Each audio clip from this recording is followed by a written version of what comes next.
সূরা আত-তালাক, আয়াত সংখ্যা 12টি, সূরা সংখ্যা 65, পারা 28।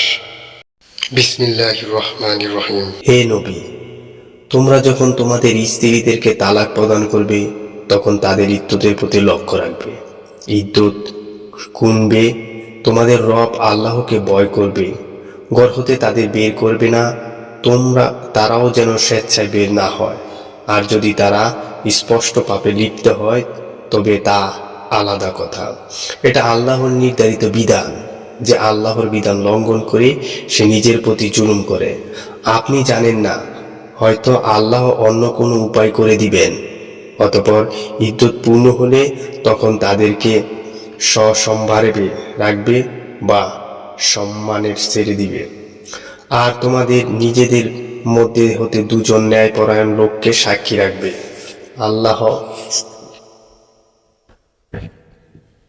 আল্লাহর হস্তে সঠিক সাক্ষ্য দিবে।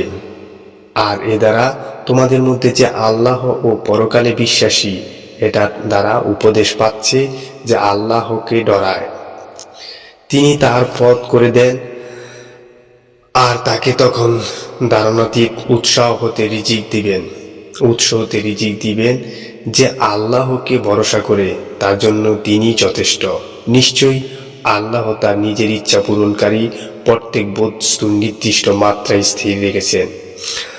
আর তোমাদের তালাক প্রদত্ত স্ত্রীদের হায়েজ শেষ এবং শুরু হয়নি এমন সন্দেহ হয়, তবে তাদের ইদ্যত 3 মাস। আর কখনো যাদের ঋতুস্রাব শেষ হয়নি তাদের ইদ্যত 3 মাস।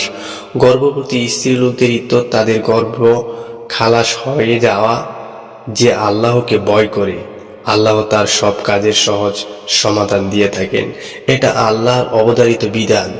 যে আল্লাহকে ভয় করে তিনি তার পাপসমূহ ক্ষমা করে দিবেন আর তাকে মুছবেন ও মহা পুরস্কার প্রদান করবেন।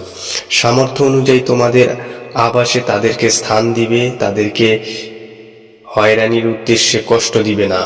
যদি তারা গর্ভবতী হয় তবে গর্ভের সন্তান প্রসব না হওয়া পর্যন্ত তাদের পানাহারের ব্যয়ভার বহন করবে। তারা যদি স্তন পান করায় তবে তাদের প্রতিদান দিও। এই ব্যাপারে পরস্পর সমঝোতা করো।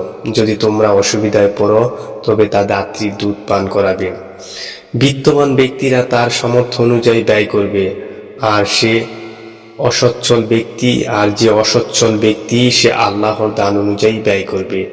আর প্রদত্ত ক্ষমতার বাইরে আল্লাহ পাক কাউকে কষ্ট প্রদান করেন না। অবশ্যই আল্লাহ কষ্টের পর স্বস্তি দেন। আর বহু জনপদ তাদের রব ও তাদের নিকট আগত রাসূলদের নির্দেশনা পালনে অহংকার করেছিল বলে আমি তাদেরকে কঠোর হস্তে হিসেব গ্রহণ করেছি, কঠিন শাস্তিও প্রদান করেছি। অনন্তর তাদের কর্মের শাস্তি ভুগিয়েছে, তাদের কৃতকর্মের পরিণাম ছিল ক্ষতি। আল্লাহ তাদের জন্য কঠিন শাস্তি প্রস্তুত করে রেখেছেন। হে জ্ঞানী মুমিনরা, আল্লাহকে ভয় করো। আল্লাহ তোমাদের কাছে নাজিল করেছেন উপদেশ বাণী, এমন একজন রসুল যিনি তোমাদেরকে স্পষ্ট আয়াত শোনান, যেন তিনি যারা ঈমান এনেছে ও সৎকর্ম করেছে তাদের অন্ধকার হতে আলোতে আনেন। যে আল্লাহর উপর বিশ্বাসী এবং সৎকর্ম করে তাকে প্রবেশ করাবেন চিরস্থায়ী জান্নাতে, যা নিচে দিয়ে ঝর্ণা দ্বারা প্রবাহিত। তথা আল্লাহ অবশ্যই তাকে উত্তম রিজিক প্রদান করবেন।